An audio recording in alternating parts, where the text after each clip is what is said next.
Good morning बच्चों। मैं doctor शिखा तिवारी, पंडित सहदेव प्रसाद त्रिवेदी महाविद्यालय रमईपुर कानपुर से पुनः आपके समक्ष बीए तृतीय वर्ष हिंदी साहित्य की क्लास में उपस्थित हूँ। मैंने पिछली 2 कक्षाओं में आपको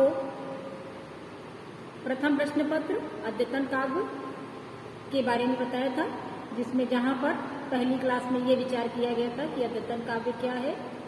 दूसरे में मैंने आपको संक्षेप में अज्ञेय जी के बारे में बताया था, और आज मैं आपको अज्ञेय जी की जो कविताएं आपके पाठ्यक्रम में व्याख्या के लिए ली गई हैं, उनकी व्याख्या क्रमशः मैं आपको बताऊंगी। तो पहली जो कविता है आपकी, वो है नदी के दीप। कौन सी है? नदी के दीप।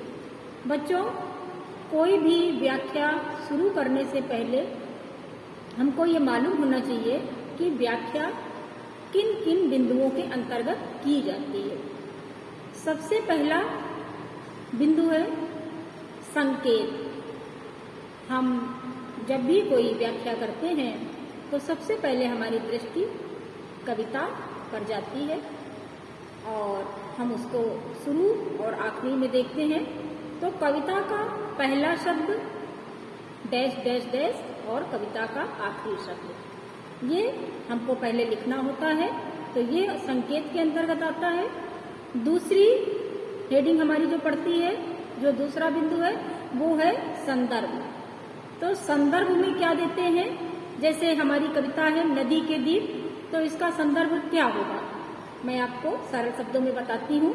इसका संदर्भ होगा कि प्रस्तुत काव्य पंक्तियाँ हमारी पाठ्य पुस्तक अद्यतन काव्य के प्रयोगवाद के जनक सच्चिदानंद हीरानंद वात्स्यायन अज्ञेय जी की कविता नदी के दीप से ली गई हैं। ये हो गया आपका सरल शब्दों में संदर्भ। फिर प्रसंग।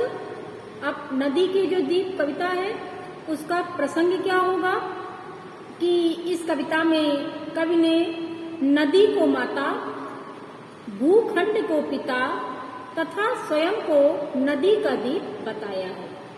नदी को माता, भूखंड को पिता और स्वयं को उसका दीप यानी नदी का दीप बताया है। अर्थात वो नदी, चूंकि नदी को माता माना है, तो वो उसके पुत्र के रूप में अपने आप को देखता है और कहता है कि नदी में जो स्थिति दीप की है, वही समाज में व्यक्ति की स्थिति होती है। तो ये हो गया आपका प्रसंग। फिर आपका आता है व्याख्या।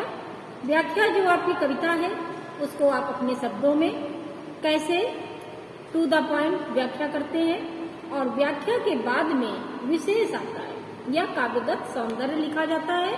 उसमें हम रस, छंद, अलंकार, गुण, दोष, भाषा आदि लिखते हैं।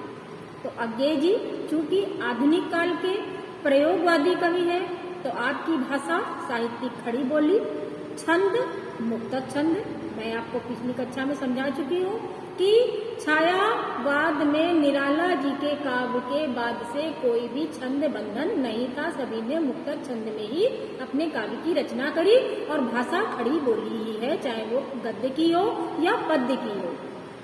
इसके बाद अनुप्रास अलंकार। अनुप्रास अलंकार प्रायः प्रत्येक कविता में, प्रत्येक काव्य पंक्ति में पाया जाता है। कैसे कि अनुप्रास अलंकार की क्या पहचान होती है? अनुप्रास अलंकार की पहचान होती है कि जहाँ पर कोई भी वर्ण या अक्षर एक से अधिक बार आए, तो वहाँ पर अनुप्रास अलंकार होता है। प्रायः सभी कविताओं में या, रा, ला, वा, सा आदि शब्दों की आवृत्ति बार बार होती है, इसलिए अनुप्रास अलंकार प्रत्येक कविता में पाया जाता है। दूसरा, कविता का जो मेन भाव है, अगर उसमें प्रकृति चित्रण निकल रहा है, प्रकृति का मानवीकरण निकल रहा है, तो आप मानवीकरण अलंकार लिख देंगे। अगर प्रकृति का चित्रण है, तो यहाँ पर प्रकृति का चित्रण किया गया है। अगर यहाँ पर प्रकृति के माध्यम से समाज में व्याप्त समस्याओं को दूर करने का प्रयास किया गया है, तो वो भी बिंदु आप लिख देंगे। फिर कौन सा गुण है? अगर सरल भाषा में हमको अर्थ की प्राप्ति होती है, तो वहाँ पर प्रसाद गुण होता है। जहाँ पर प्रेम का चित्रण किया जाता है, भक्ति का चित्रण किया जाता है, वहाँ पर माधुर्य गुण होता है। और जहाँ पर वीरता, उत्साह, भयानक स्थिति आदि का वर्णन किया जाता है वहाँ पर ओज रस होता है। इसी के साथ साथ कुछ कविताएं ऐसी भी होती हैं जहाँ पर अर्थ बोध में हमें कठिनाई होती है, तो वहाँ पर हम उस दोष को भी व्यक्त करते हैं। और इसी तरह यही स्थिति रस में होती है। जिस रस की प्राप्ति हमको कविता में पढ़ करके होती है, अगर दुख की प्राप्ति होती है तो करुण रस, अगर आपको वीरता का भाव प्राप्त होता है तो वीर रस, अगर प्रेम का भाव प्राप्त होता है तो श्रृंगार रस, अगर आपका भक्ति का भाव प्राप्त होता है तो भक्ति रस, अगर भयानकता है तो भयानक रस। तो ये होते हैं काव्य के कुछ ऐसे पहलू जो हमको प्रत्येक व्याख्या के अंतर्गत ध्यान रखते हुए उसकी व्याख्या के अनुसार लिखना पड़ता है। तो सबसे पहले अज्ञेय जी की व्याख्या आती है नदी के दीप। नदी के दीप कविता की कुछ पंक्तियां हैं। हम नदी के दीप हैं, हम नहीं कहते कि हमको छोड़कर स्रोत बह जाए, वह हमें आकार देती है। हमारे कोण, गलियां, अंतर, दीप, उभार, सैकत, कूल, सब गोलाइयां उसकी गढ़ी हैं। माँ है वह, इसी से हम बने हैं, किंतु हम हैं दीप, हम धारा नहीं है। स्थिर समर्पण है हमारा, हम सदा से दीप हैं, स्रोतस्विनी के दीप हैं।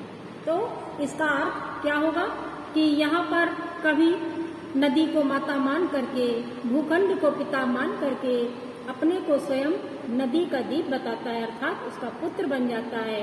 और समाज में जो स्थिति मनुष्य की होती है वही इस दीप की स्थिति है। तो इसका वर्णन करते हुए कवि अज्ञेय जी कहते हैं कि प्रस्तुत पद्यांश में दीप चिंतन मनन कर रहा है। क्या कह रहा है?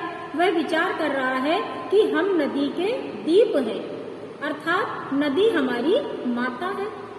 हम नदी के दीप हैं, नदी हमारी माता है।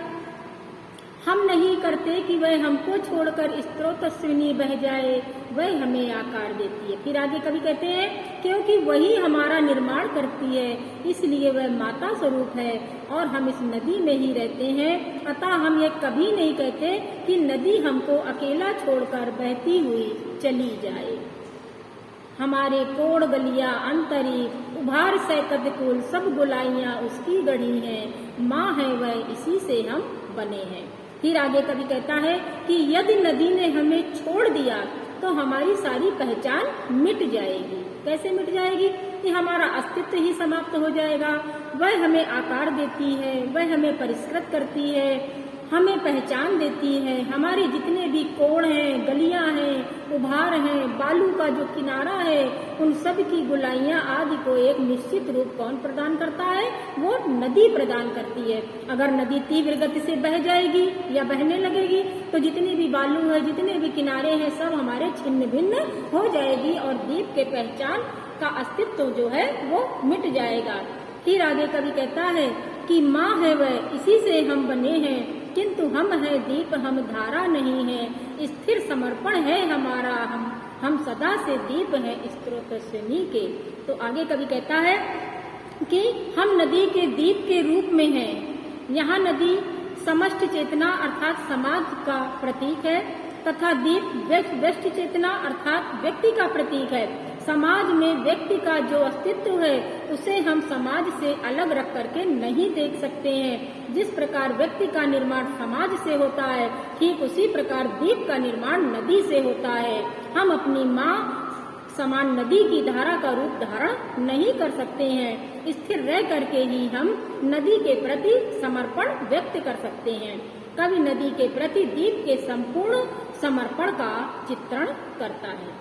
तो ये था हमारे पहले कुछ पंक्तियों की व्याख्या। इसमें अज्ञेय जी ने जो भाषा प्रयोग करी है वो सरल व सहज है, खड़ी बोली भाषा है, छंद मुक्तक है। अलंकार नदी को मानवीय रूप प्रदान किया है, इसलिए मानवीकरण अलंकार है। रस शांत रस है, गुण प्रसाद गुण है और अलंकार में अनुप्रास अलंकार भी है। आगे बढ़ते हैं बच्चों इसी क्रम में, ध्यान से सुनिएगा। किंतु हम है दीप, हम धारा नहीं है। स्थिर समर्पण है हमारा, हम सदा से दीप हैं। स्रोतस्विनी के, किंतु हम बहते नहीं है, क्योंकि बहना रेत होना है, हम बहेंगे तो रहेंगे नहीं। फिर आगे कवि कहता है कि अगर नदी अपनी तीव्र गति से बहने लगेगी तो हम जो दीप हैं वो टूट कर बिखर जाएंगे। अतः कवि कहता है कि यहाँ मानव के व्यक्तित्व व उसकी व्यष्टि चेतना को नदी का दीप माना गया है, जबकि नदी समष्टि या समाज का प्रतीक है। व्यक्ति का अपना महत्व समाज में है और उसे समाज के लिए अपना अलग अस्तित्व बनाए रखना चाहिए, इसलिए वो अपनी बात कहना चाहता है। क्या कहना चाहता है? किंतु हम है दीप, हम धारा नहीं है। कवि कहता है कि हम दीप हैं, हम धारा नहीं है। अर्थात कवि मनुष्य को दीप समझता है तथा वह मनुष्य के अस्तित्व को एक समान मानता है, क्योंकि वह परिवर्तनशील होने के साथ साथ स्थिरत्व की भावना लिए होता है। दीप नदी का अंग है, यानी स्थिर समर्पण है हमारा, हम सदा से दीप हैं स्रोतस्विनी के। कवि कहता है कि दीप नदी का अंग है, नदी के प्रति समर्पण है, किंतु वह प्रवाह में पड़कर अपने अस्तित्व को खोना नहीं चाहता, वो अपनी एक पहचान बनाना चाहता है। यदि वह प्रवाह में बहेगा तो बहने लगेगा और वह रेत बन जाएगा, उसका अस्तित्व समाप्त हो जाएगा। किंतु हम बहते नहीं है, क्योंकि बहना रेत है, हम बहेंगे तो रहेंगे नहीं। इस भाव के साथ कवि आगे कहता अपनी बात कि हम नदी के परिवेश में आने वाले द्वीप हैं, धारा नहीं है, क्योंकि नदी का दीप नदी में से उत्पन्न होता है तथा नदी में रहते हुए भी अपनी अलग सत्ता बनाए रखना चाहता है। दूसरी ओर वह बहती हुई धारा है जिसने अपनी सत्ता को पूर्णतः समाप्त कर दिया है और जो नदी का एक अंग बन गई है। धारा का अस्तित्व नदी से है, परंतु द्वीप अपना एक अलग अस्तित्व व सत्ता बनाए रखना चाहता है। वह अपनी व्यष्टि चेतना को बनाना चाहता है जिससे समाज में उसकी भी कोई पहचान हो सके। तो इस काव्य पंक्तियों में भी कवि ने साहित्यिक खड़ी बोली का ही प्रयोग किया है। मुक्तक छंद है, अनुप्रास अलंकार, प्रसाद गुण और रस है शांत रस। इन्हीं सब बातों के साथ आज बच्चों बस इतना ही। नेक्स्ट वीडियो में हम पुनः आपसे मिलेंगे। धन्यवाद।